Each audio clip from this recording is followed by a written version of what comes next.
So hello everyone, welcome back to my channel. और आज है हमारा डे 4 अपने नीट 2027 जर्नी को डॉक्यूमेंट करने का।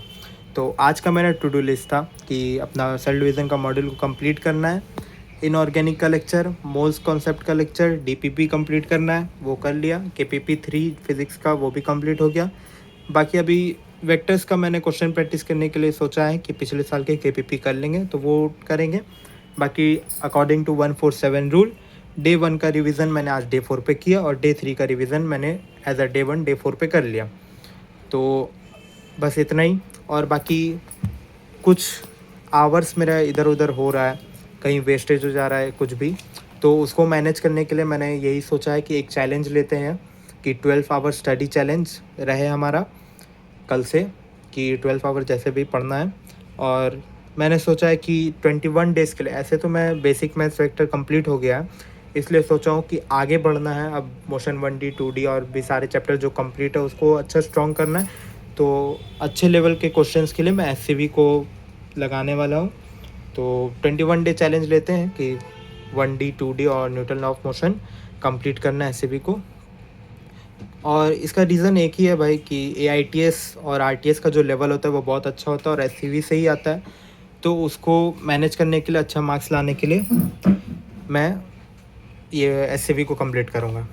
बाकी मैंने डे 3 पे जो बताया था कि मैं रिवीजन स्ट्रैटेजी के लिए बना रहा हूँ वीडियो, मतलब कुछ बना रहा हूँ शीट्स वगैरह।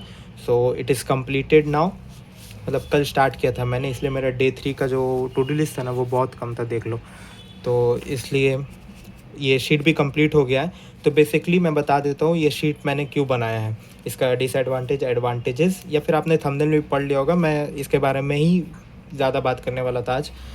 तो सबसे पहले इसके बारे में यही बोलना चाहूँगा कि आपने अगर विपिन सर से आप पढ़ रहे हैं बायोलॉजी, तो आपको मालूम होगा कि विपिन सर बोलते हैं हमेशा एक्टिव रिकॉल जितना अच्छा से करोगे उतना अच्छा रिटेंशन कैपेसिटी रहेगा देर तक याद रखने का।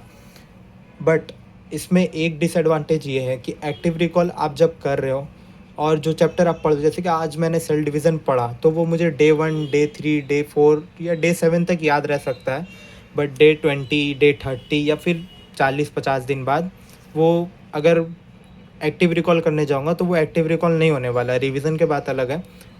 हर डाटा को, जैसे कि अब माइकोप्लाज्मा का लेंथ पूछ ले कोई मुझसे, तो मुझे 1 महीना बाद याद नहीं रहेगा। आज पूछेगा तो कोई मैं बता दूँ क्योंकि मैंने आज पढ़ा है। तो इसलिए मैंने सोचा कि क्यों नहीं। और बाकी मैंने ये भी सोचा कि फ्रीक्वेंटली एनसीईआरटी को आप 20 बार पढ़ लो, फिर भी आपको वो डाटा अगर आप नहीं याद कर पा रहे हो एक्टिव रिकॉल से, तो उसका कोई फ़ायदा नहीं है।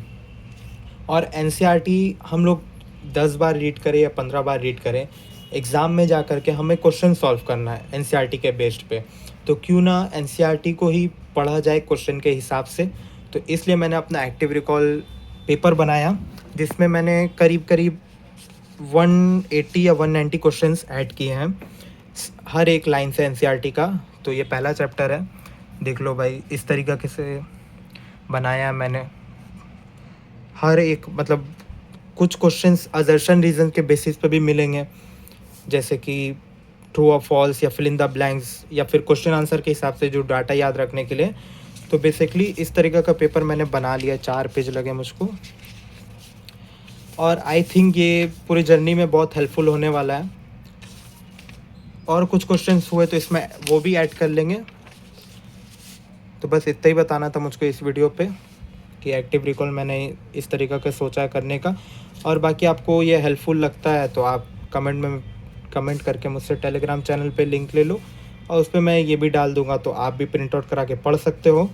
और बाकी जैसे कि आपने इस बुक का नाम सुना है कि नहीं, बायोहैक, जो पार्थ गोयल एक चैनल है, भैया है जो भी, वो अपना इस तरीक़े से बायोहैक में भी पढ़ाते हैं। और कितने ही मैंने भैया या फिर एम्स के यूट्यूब वीडियोस देखे हैं, वो इस तरीक़ा का एक्टिव रिकॉल या फिर शॉर्ट नोट्स रखते थे बायो का as a questions, not as a NCERT reading करने के लिए, ताकि क्वेश्चंस में कुछ गलत होंगे कुछ सही होंगे, आप उसको मार्क कर लोगे, नेक्स्ट टाइम आपसे वो गलती नहीं होगा।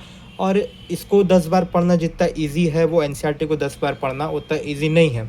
तो सिर्फ डायग्राम छोड़ के मैंने सारे क्वेश्चन ऐड कर दिए, और इस वीडियो के लिए इतना ही। बाकी कमेंट करो अगर चाहिए तो, और मुझको भी मोटिवेट करो भाई, सब्सक्राइब करते जाओ। बाय।